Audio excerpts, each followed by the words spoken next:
Welcome back to Ridge Riders TV, folks. We are here to talk about the annual events, the annual manufacturer reveals, starting with Polaris this past week. Yep, just had the Polaris release for the 2027 year models. And we'll cut in the kids' reaction. But before we get going, did you have like an overall takeaway? Similar to last year, with the exception of very few things. A little disappointing. Where to start? Well, I think now this is like, as a YouTube group, I think the third year we've actually really paid attention to the model year releases. True. And for me now, it's like, okay, you have to stop thinking there's going to be some huge release every year, like some huge new thing. Well, I mean, it's fun to hope it's going to be something cool. And there's been some pretty good releases over the years. yeah. But yeah, this one, I think in general it was a little boring. Yeah. And we don't have anything against any brand. We're not. We've playing owned favorites. all three of the majors between CF Moto, Polaris, and Can-Am. So any of you that are looking to pick us up, we can be bought. Yeah. We'll change our tune really That's fast. right. Well, let's start with the low CC. Let's start at the bottom and work our way up. So youth models. Youth models. If you've been tuned in, you know that the Razor 200 is near and dear to both of us. It's where our boys started going to Hatfield McCoy. We were both owners, and I still am one, of the 2022 Razor 200. And that was the first year they came out with them. And lots of hours and lots of miles on the 200s. And lots of money invested to get them to do what we wanted them to do. Great machines all in when you do invest that money. However, 2027 models just came out and nothing. Yeah, nothing on the youth models. No upgrades, same configuration, same suspension, same colors actually in the 27s versus the 26s. Yeah, they've played with the colors a little bit over the last few years. I think it's safe to say now they're going to stick with the youth model stuff that they're doing. And if you're going to get into that, you either lightly use them and hope it doesn't break down. Speaking of the Razor 200s. Yeah. Hope it doesn't break down, or you are, one of the buyers that gets one and you just know you're going to have to accessorize like most people do the bigger machines. Yep. But I think we're stuck with that, which might lead to a question about whether or not we see something from maybe Can-Am coming up. That's true. So they always do these pretty close together. Can-Am is next week. In fact, we will be making an appearance at that debut, so we're very excited about that. Yeah. Got an invitation to go to that meeting and get to see the unveiling. But yeah, maybe Can-Am comes out with an answer this year, which would be pretty cool. Like a Maverick 300 or something like that would be pretty neat. Yeah, we'll see. But Polaris does have that market cornered, I would say. We have not put together a conclusion video yet because we wanted to put the 200 next to the 570 that we bought for Jackhammer. But at the end of the day, I have $15,000 tied up in the Razor 200 to get it to where it is. Yeah, you spent some money on it. And I did too. I didn't go as far as you did, but you kept yours longer and did multiple upgrades, multiple rebuilds. And we're going to have to see if old B-Rad picks one up and does the same thing that we did. Yeah. Speaking of, a legend just walked up. Yeah, he sure did. He sure did. You're not getting in this? I think he's the next 200 purchaser. Well, he's going to have to be. And then he's going to be running tail gunner, okay, with Red Rider in front of him, the way that we did when I had to push him up the hill. Yep. He's going to be scratching up the front.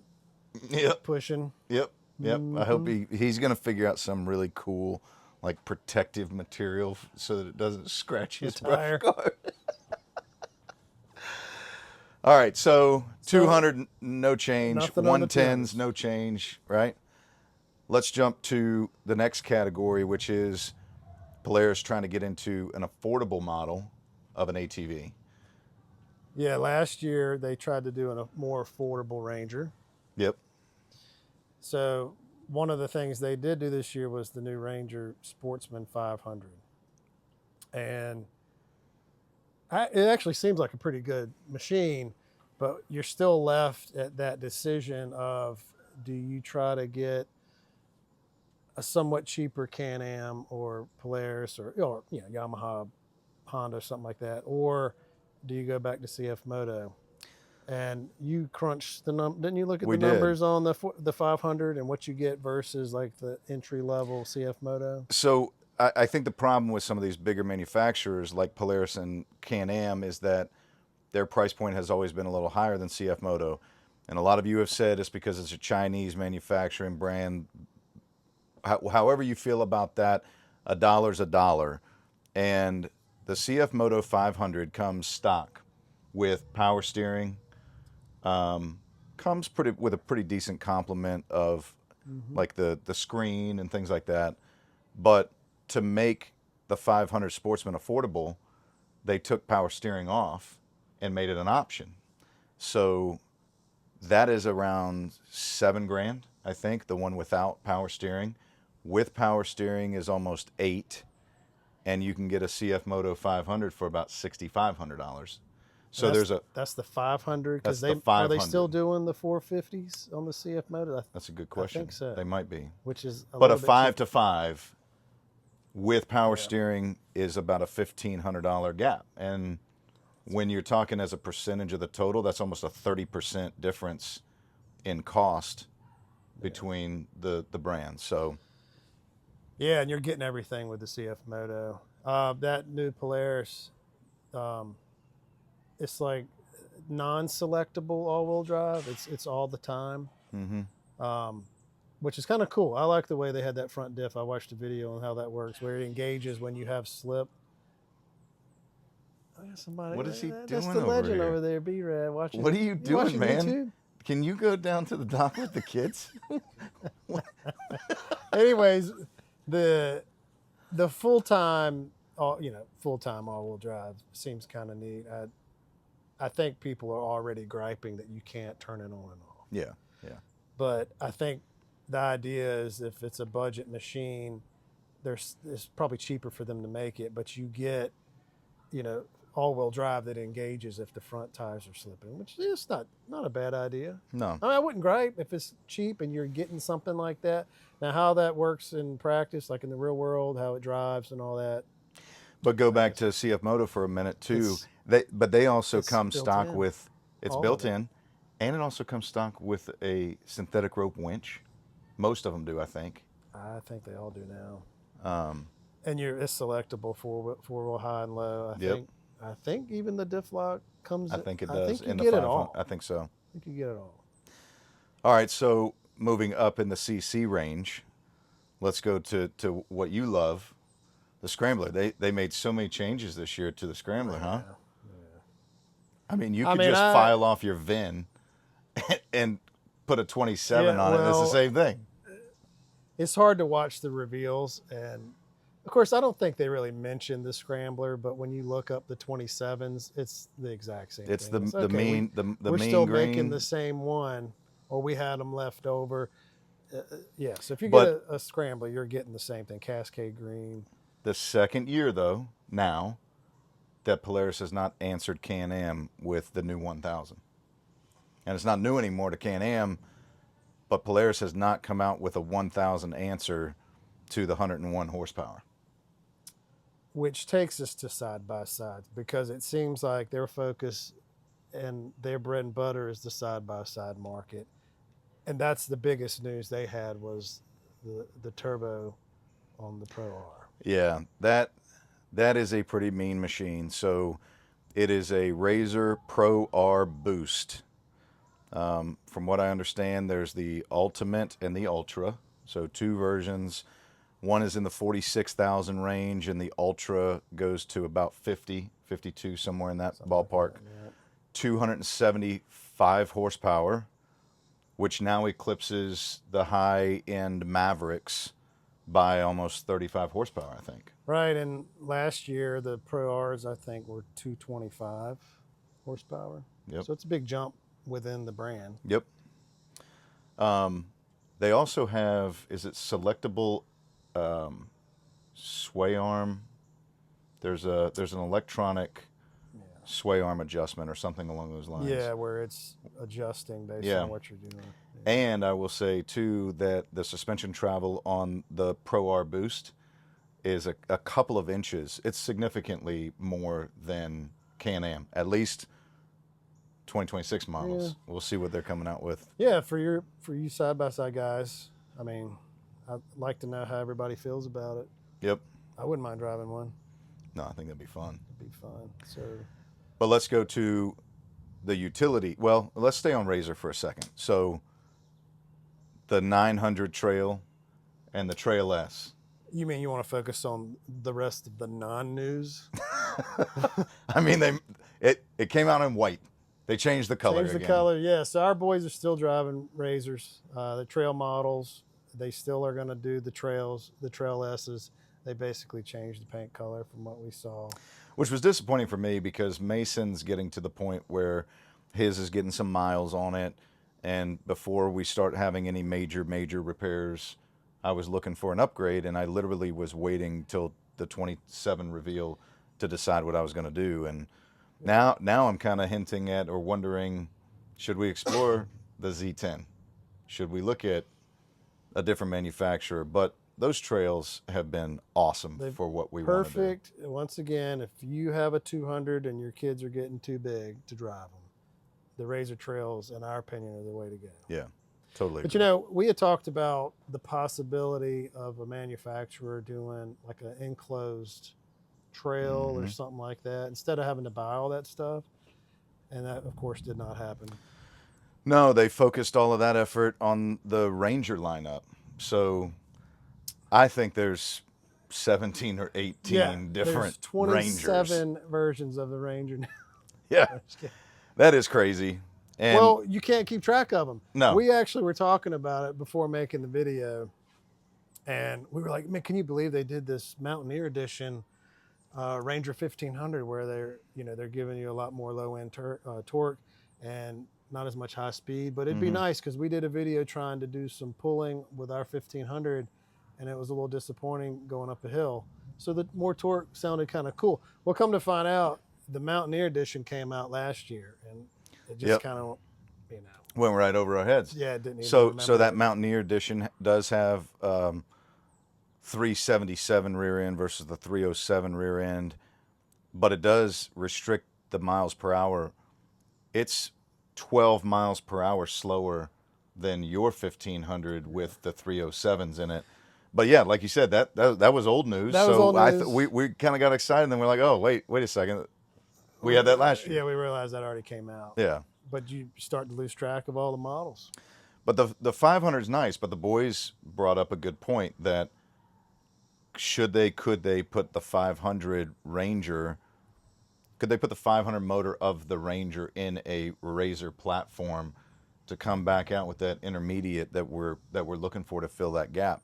Again, it's more the government regulations, I think, or the manufacturer suggestions of age group. But so now they have a 500. They have I think they even have a 500 North Star.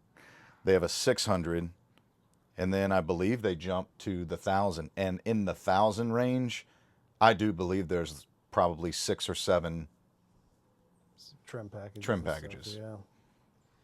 Well, they sell a lot of them. I think all that takes us back into the business side of what these companies do, and you're only going to get so many things out of them because it's about the dollar.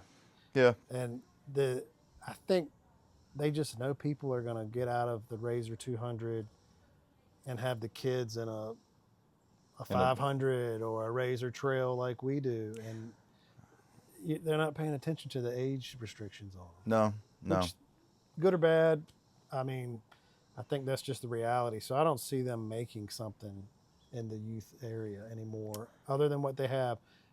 we'll see what happens with Can-Am.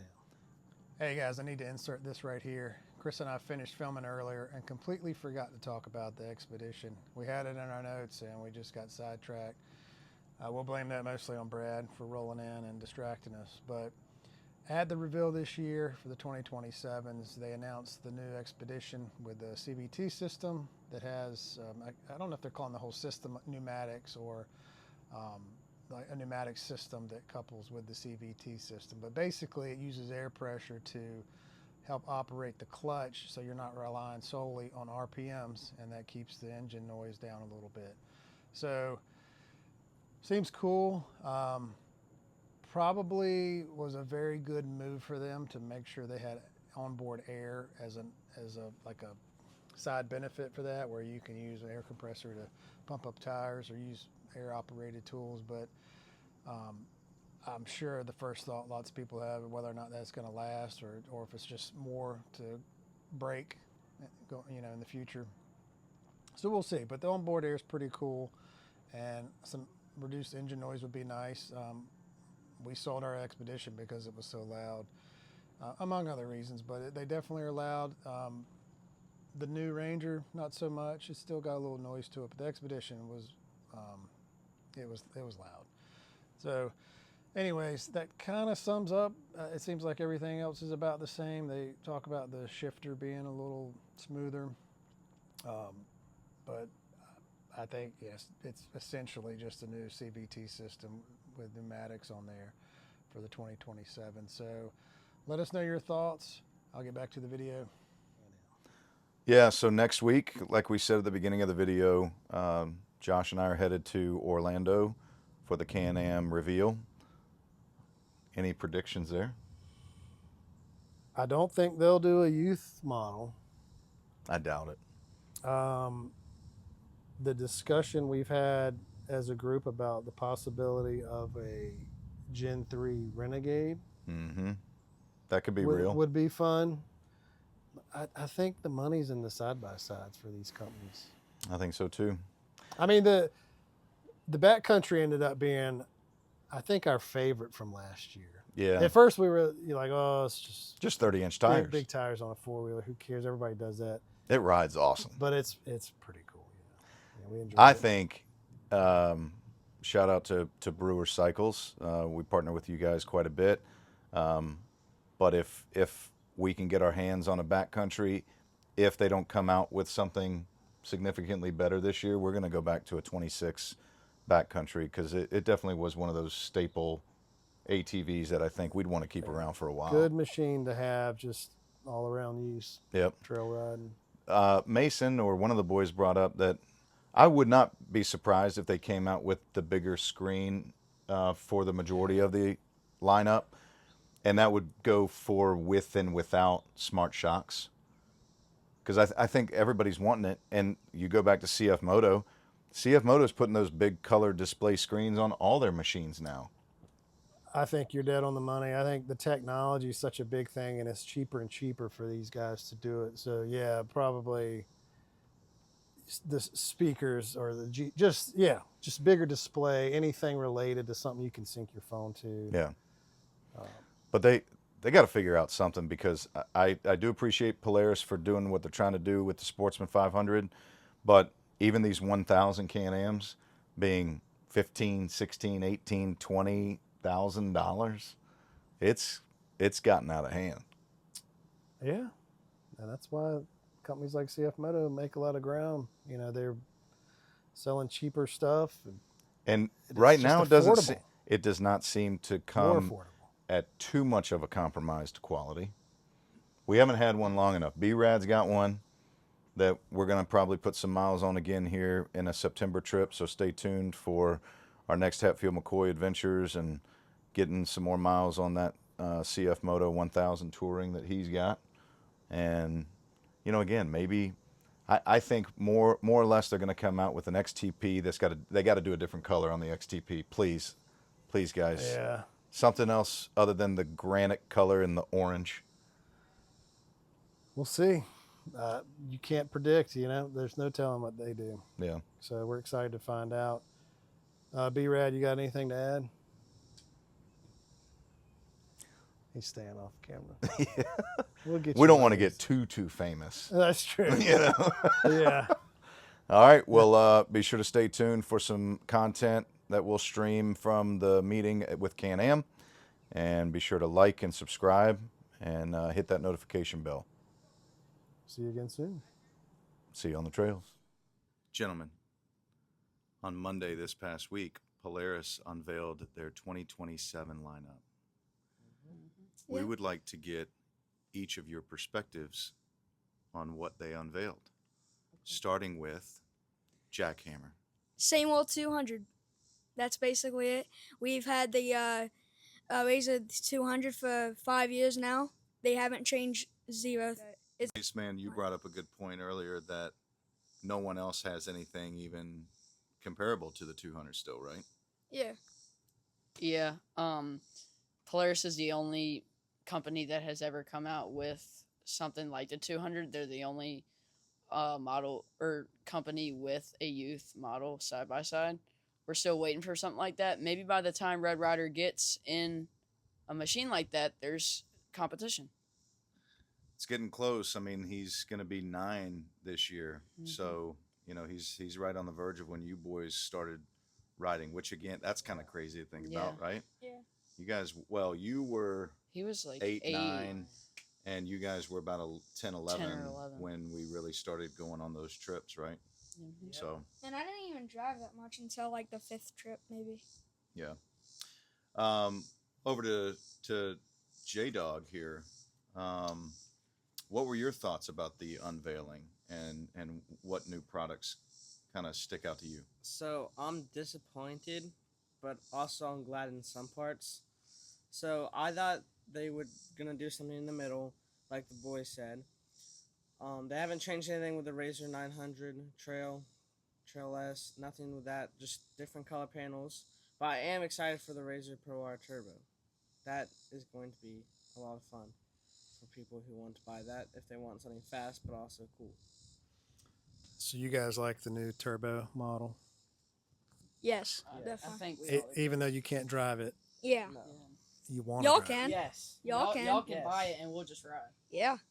We could do that. it. Chris could buy one. We should go to West Virginia with 2 of them, and we should like go like at like a lot of miles, like 200 miles on the Where trip. we can That would all be a buy- fun trip. where we Well, All right, big question.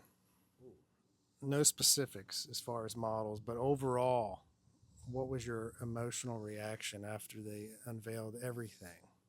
disappointment. Yes, I completely agree with the disappointment. Probably disappointment. They haven't come out with anything new in a couple years besides the boost. So overall, probably disappointed. Okay. Make sure to like, Subscribe. And smash that notification bell. so you can always stay updated on new videos. See you on the trails. We should go to Canada. For all the Canadians out there that have been watching us. Canada? Canada? Canada. They're Canadian.